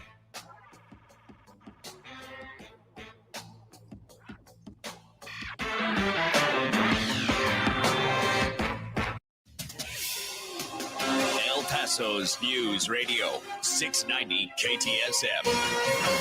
Hello, everyone. This is Robert Olguin with your KFOX 14 News Update. Homeland Security Secretary Alejandro Mayorkas visited El Paso today. He was in Clint this morning. He was there talking to DHS employees and receiving operational briefings on frontline operations. His visit comes as the Biden administration continues to be criticized by both Democrats and Republicans for its handling of immigration at the southern border. El Paso community leaders today gathered at the Lincoln Center to show off plans for what will become the headquarters of the Mexican American Cultural Institute. The historic building in south central El Paso under the Spaghetti Bowl will be restored and used to teach Mexican American history. This has been your KFOX 14 News Update. I'm Robert Olguin. Traffic all day. News Radio 690 Watch for an injury accident in Pelicano Drive eastbound at George Dieter. Loma Land and Montwood police responding to an injury accident there. I-10 eastbound between Artcraft and Mesa. It's slow and go, 5-minute delays. I-10 eastbound between Piedras and Airway Boulevard. And Zaragoza Road is closed northbound at Pelicano, all lanes northbound for a DPS funeral. Carrie Edwards, El Paso traffic. From the Forewarn Weather Center, this is CBS 4 weather forecaster Brady Brewster. A bit of improvement today as far as those temperatures go, settling right around where we should be this time of the year in the upper 50s and low 60s. Partly cloudy skies and breezy winds into the overnight tonight. We'll see gusts up to 30 miles per hour with lows in the 20s, so bundle up as you're headed out the door Friday morning. Visit our website, cbs4local.com, for a full look at your forecast. This report is sponsored by Walgreens. With low-cost Medicare prescription copays at Walgreens, you won't have a Medicare in the world. Plus, easy prescription delivery options for even less to Medicare about. Start filling your Medicare prescriptions with Walgreens and see how much you could save today. Happy New Year, El Paso. This is Ivan Ochoa, General Manager from Southern Park Chrysler Dodge Jeep Ram Fiat. Thank you, El Paso and surrounding areas, for helping us have a record-breaking year. As a gesture of gratitude, we're offering 0 down, 0 APR for 72 months, no payments for 90 days, and exceptional trade-in offers for any trade. Keep your cash and save thousands with record-breaking price cuts during the Start Something New sales event going on now at Southern Park Chrysler, Dodge, Jeep, Ram, Fiat. 2022 Ram trucks, huge selection, huge savings. Save thousands in interest with 0 APR for 72 months on 2021 Jeep Grand Cherokees, Dodge Charger, and Durango SUVs. Looking to save thousands on your next car, truck, or SUV? The all-new Southern Park Dodge Certified Pre-Owned Supercenter has a great selection with more arriving daily. All military personnel and all first responders receive an additional discount. Thank you for your service. Southern Park Chrysler, Dodge, Jeep, Ram, Fiat. We're buying a car. It's still fun at I-10 at Southern Park Drive or online at southernparkdodge.com. Estamos en tu esquina, El Paso strong. Increased factory rebate and dealer discount plus TTNL. 0 APR is $13.89 per thousand finance. All select vehicles with approved credit. Offers not combined. Under Governor Greg Abbott, the Texas economy is full speed ahead. Ranked the #1 state for business every year he's been governor. #1 in exporting products all over the world. #1 in businesses moving to the state. And well over 1 million new jobs since the pandemic. Under Governor Abbott's leadership, the Texas economy is the envy of the nation. But under Biden and Beto, Texas would come to a screeching halt. Open borders causing chaos and endangering our safety. Higher taxes hurting families and businesses. The Green New Deal crushing our economy. On March 1st, vote to keep Texas on the right track. Governor Greg Abbott, securing the future of Texas. Political ad paid for by Texans for Greg Abbott. Right now at Wendy's, see why everyone is raving about their brand new fries. Natural cut, skin on with a hint of sea salt, and guaranteed to be hot and crispy, or they'll replace them. You know, the way fries should be. Try Wendy's guaranteed hot and crispy fries today at participating U.S. Wendy's. This report is sponsored by Wendy's new hot and crispy fries. El Paso's News Radio 690 KTSM. Live from the KTSM AM 690 studios, it's Talk El Paso with Andrew J. Polk. To be a part of the show, call 915-544-KTSM or follow on Facebook at facebook.com/Talk El Paso. Now here's your host, Andrew J. Polk. Thank you all so very much for joining us here for Talk El Paso, airing live on News Radio 690 KTSM.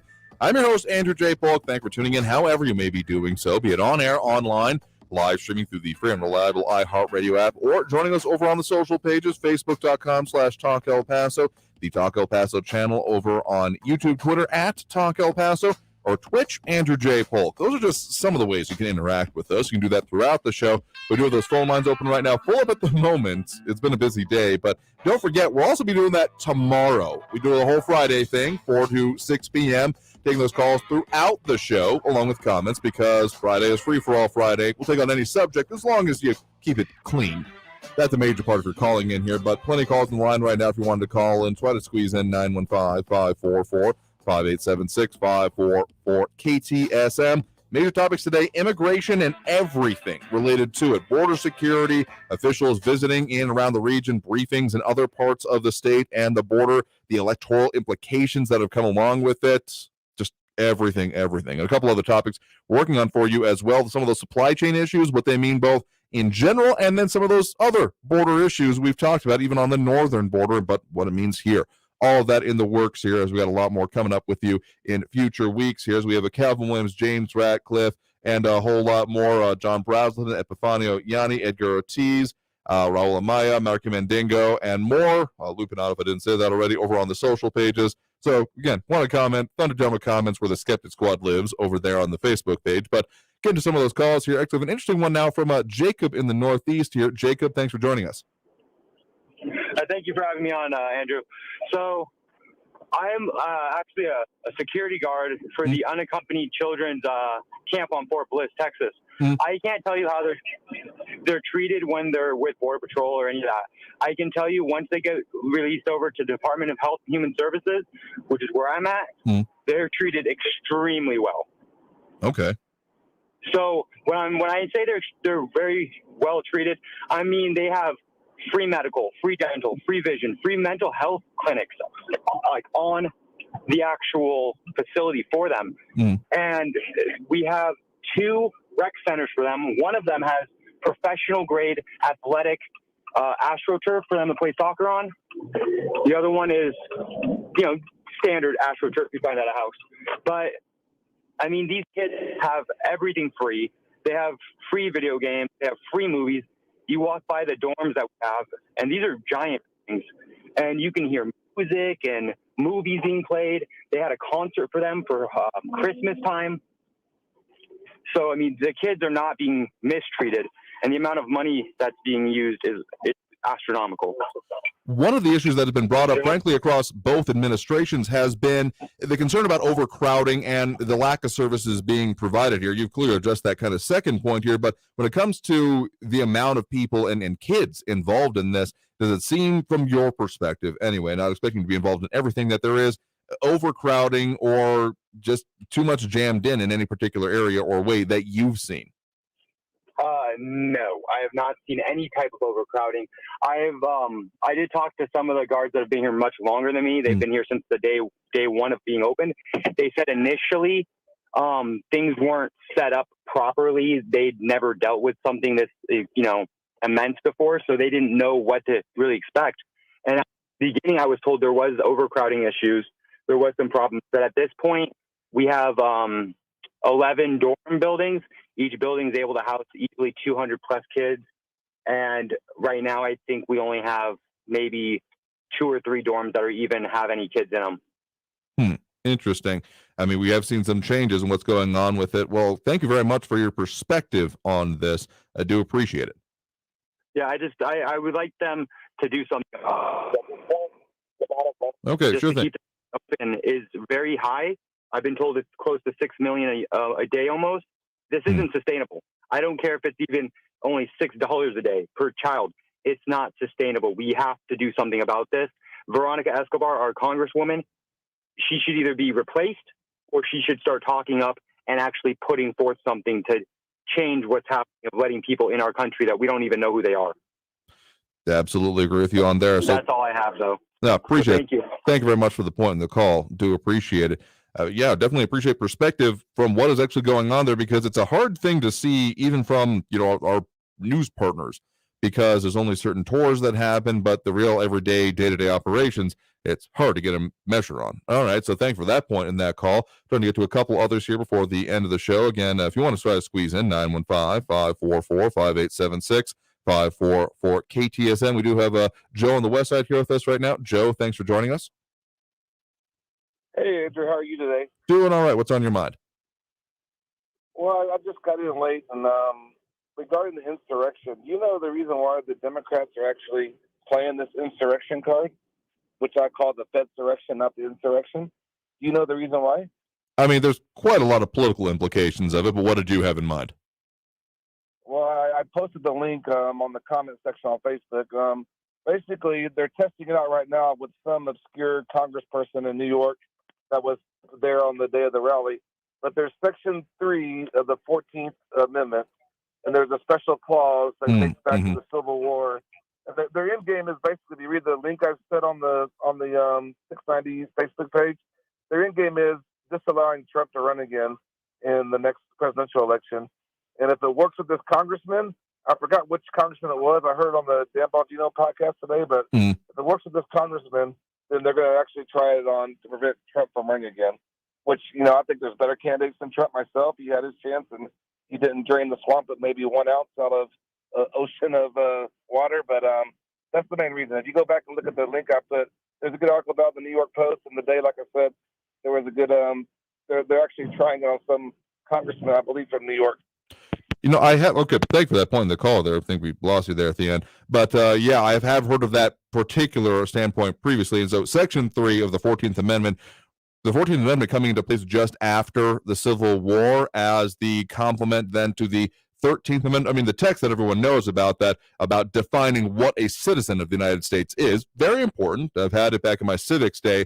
The question was, what is the most important amendment to the Constitution? And the argument that was then made to me, and I've believed ever since, because I agree with it, is the 14th, because it's what actually defines it. But that Section 3 here, it's a lot of jargon here. No person shall be a senator or Republican in Congress, or elected president or vice president, or hold any office, civil or military, under the United States or any other state. Long technical definitions of it here. But getting down then to the final definition of it, shall have engaged in insurrection or rebellion against the United States or given aid or comfort to the enemies thereof. But Congress may, by a vote of 2/3 of each house, remove such disability. So that's the point he's talking about there. I have heard that theory previously, so that's an interesting one to make here. Taking one more call before we end this segment. Again, we'll take some through the end of the show here, but we do have Johnny in Central on the line here with us right now. Johnny, thanks for joining us. Yes, again, I'd like to compliment you for having this show. I didn't know you had this show, and I'm exceptionally happy that you're on for 2 hours. It reminds me of the Paul Strelson days, because okay. I had gotten to the point I just wasn't listening to daytime radio for the obvious reason I didn't like the host. And I like the weekend shows, of course, and stuff like that. But anyway, getting to my point, I'm going to bounce around because I'm looking at the clock here. I know you want to get 1 or 2 more calls in. No, sure. But I'm really surprised at some of these people here in El Paso with their different views. I'm not going to even talk political party. I'm just going to talk human nature. Sure. I'm looking at the fact I'm not going to call Clarence Thomas Uncle Tom, but Thurgood Marshall will probably be spinning in his grave ever since that man took office. Went up on the Capitol, which makes me think that I think Supreme Court justices, people in the House, people in the Senate, should have term limits just like the president. They talk about it all the time, but it never happens. And I don't like the term. And what makes me think they fight so much for power, I don't mind if you have power. Take the power, but what are you going to do for me, my fellow citizens out here? Quit taking power just to be up there and taking dark money under the table. It just blows my mind. Now, I heard a gentleman use the term illegal alien. And the way they say that word, illegal alien, like it's a hateful term, there's no such thing as an illegal alien. You might have someone coming in from another country who might be an undocumented immigrant or immigrant seeking asylum.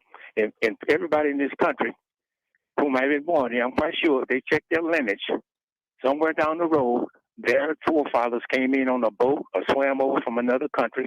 And I don't like it when they get here and they try to take over the country and try to treat outsiders as people from other countries who are trying to come and live the same life. Lastly, I'll just say this. I don't think, as I said before, that the people here, I think the people should just slow down and think about what happened 2 years ago at Walmart over near Sierra Vista Mall. We lost 23 citizens of this community. I can't believe anybody in El Paso would have any kind of support for the former president. That's all I have to say. Thank you. Well, fair enough. Well, thank you for the points in the call there. I'm sure there's a lot of discussion to have on that last particular point, but I'm not much into correcting people's diction. We got enough calls of Nazis. I don't want to be a grammar Nazi about anything. But in general, there are important things that need to be talked about. Sure. And this is why we do the things we do and have the way on it. And we've had more than a couple people talk about their support for ways or another. The way I find it most persuasive is if when you're talking about why you support someone is saying what they have done or what they have supported that you like. And the questions come up here a couple of times, as opposed to just why don't you like someone, is why do you like the person that you actually support and not just because they're against the other person. So I find policy to be the core of how I think about elected officials. So that's what it comes down to for me. And again, I've never found anyone to be 100% one way or the other, good or bad. because, frankly, any elected official deals with too many diverse issues, then it's possible to say that it's all one way or the other. But take your point. Thank you for the points and the call there. We got to take that next break right now, coming in towards the end of the show. But coming out of that, we will squeeze in a couple more calls if we can. So that number to call is 915-544-5876, 544-KTSM. Back after this break. More Talk El Paso here on News Radio 690 KTSM.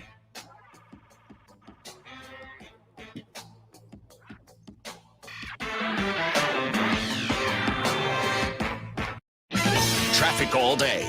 News Radio 690.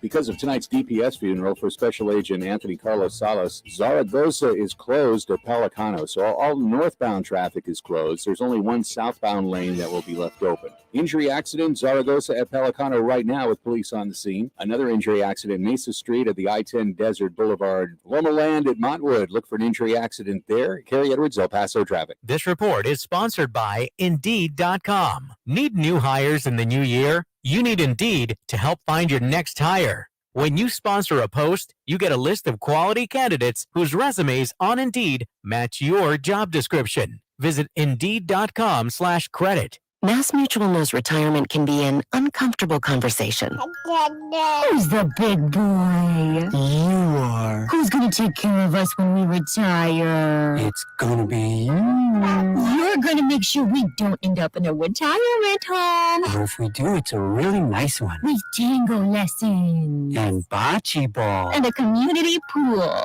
Oh.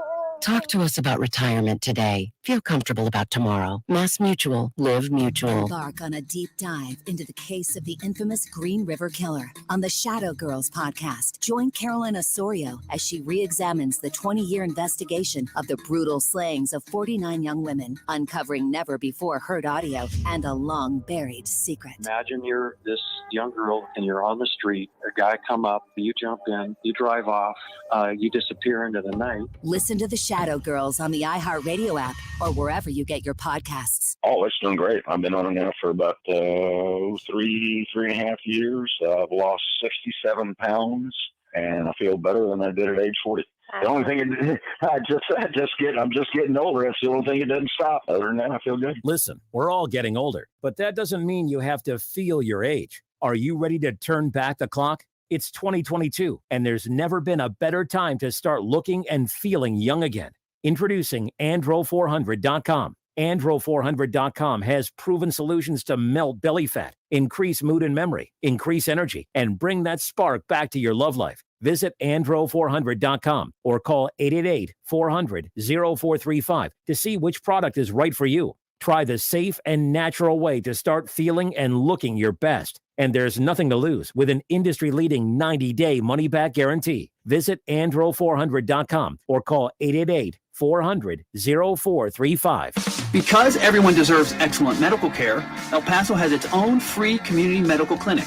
RotoCare is a free walk-in clinic located at 301 South Schutz Drive and is devoted to improving the health of all El Pasoans, including those without insurance or legal documentation.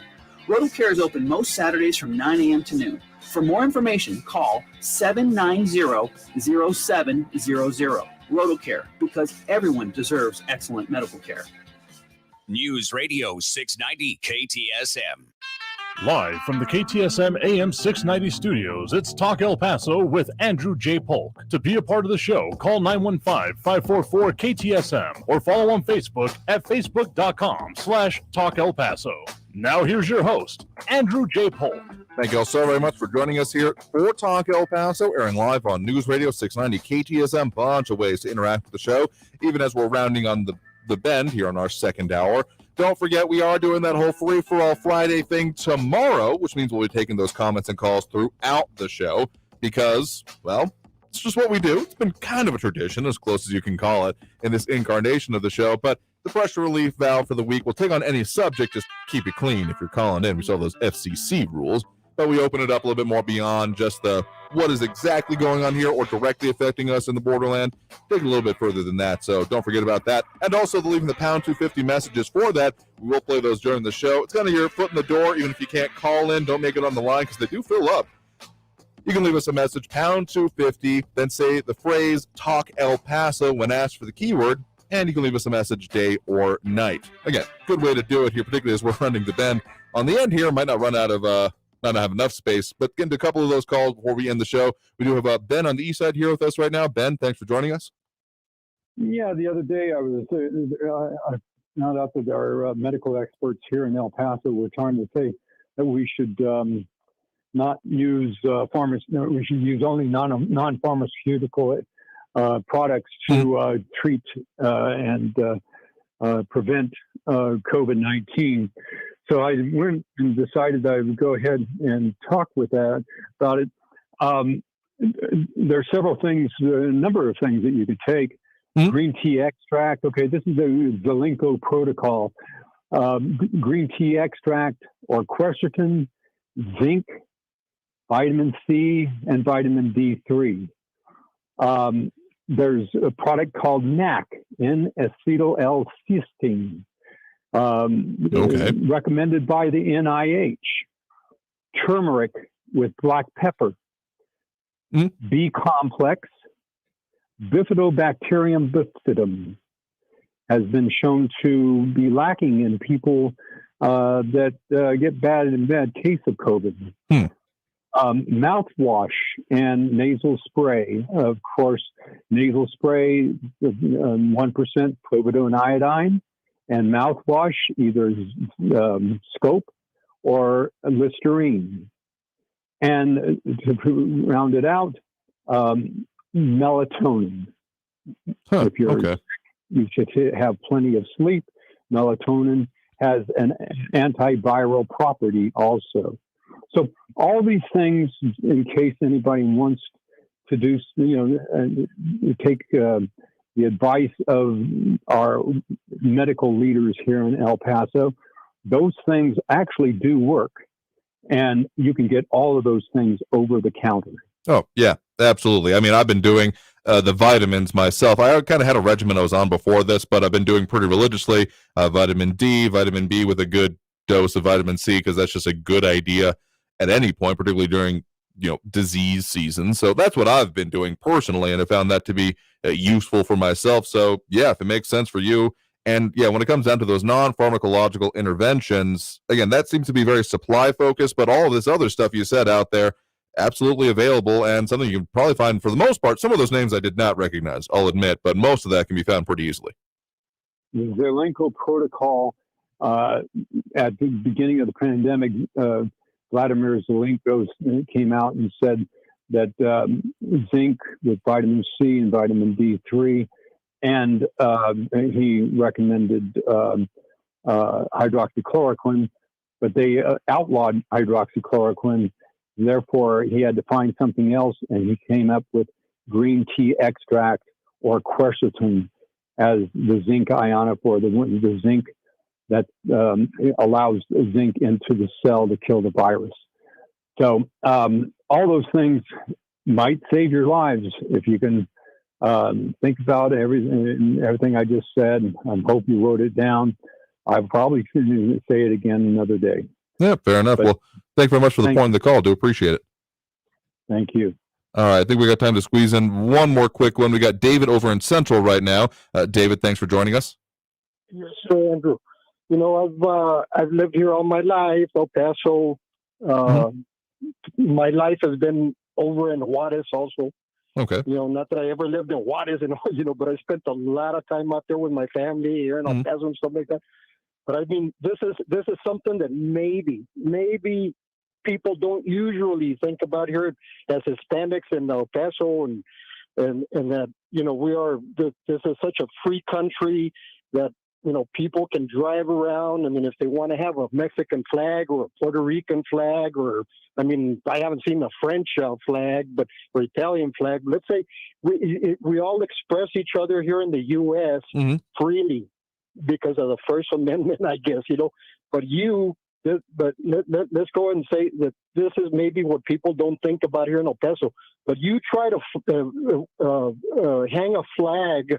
You try to wave a flag if you move from El Paso to Juarez, and you decide to hang a U.S. flag out there, and so I bet you don't last maybe even a day before somebody comes over and kicks your butt for waving an American flag on that side of the border. I'm not saying we have a conflict or anything. What I'm trying to say is that there's pride. There's pride in Mexico. Out there, you can't even like say you want to sell your house or something like that. You have to have a card. It's called an electoral card that you participated as a citizen voting.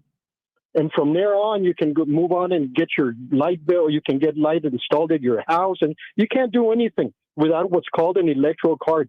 There's laws over there. Why don't we just make it simple instead of having so much conflict here? There's people that are watching this, and we think that it's, it's those that don't care what division. I'm talking about the American public that don't care enough to pay attention to what division we have are just as bad as those that are not paying attention here in El Paso, let's say, or in other parts of the country, just to vote Democrat because their family did or they always did and stuff like that. But this division has got to stop because it weakens us. It weakens us. Why don't we just make it simple? Follow the law. The law is that you have to do certain things to come across, and I mean, you can just go on from there. But I guess the bottom line is that things are so that why have so many years and years and years of making laws? Why do they get thrown out the window? What's been all that effort? What's been with all the effort and everything? If we're not going to live by them. Absolutely. I think that's a very important point. Unfortunately, we're going to have to leave it there for today because we are out of time here for this show. So thank you to everyone who did comment, call in, participate in the show. Really help make the show what it is, and we appreciate it always. We'll do it again tomorrow, 4 to 6 p.m., right here on News Radio 690 KTSM. I've been your host, Andrew J. Polk. Stay safe out there. Look watch for motorcycles when out on the road, and have a great evening, y'all. Free for All Friday coming up. See you tomorrow. Traffic all day. News Radio 690. If you're just hitting the road tonight, remember northbound Zaragoza, all lanes are closed at Pelicano for a DPS funeral tonight. All northbound lanes closed and one southbound lane open. There is an injury accident right now, Zaragoza at Pelicano. Accident at Red Road, north of Thorn at Medano. And downtown, another accident being reported Wyoming Avenue at Brown. Here's your El Paso traffic. I'm Kerry Edwards. Happy New Year, El Paso. This is Ivan Ochoa, General Manager from Southern Park Chrysler Dodge Jeep Ram Fiat. Thank you, El Paso and surrounding areas, for helping us have a record-breaking year. As a gesture of gratitude, we're offering 0 down, 0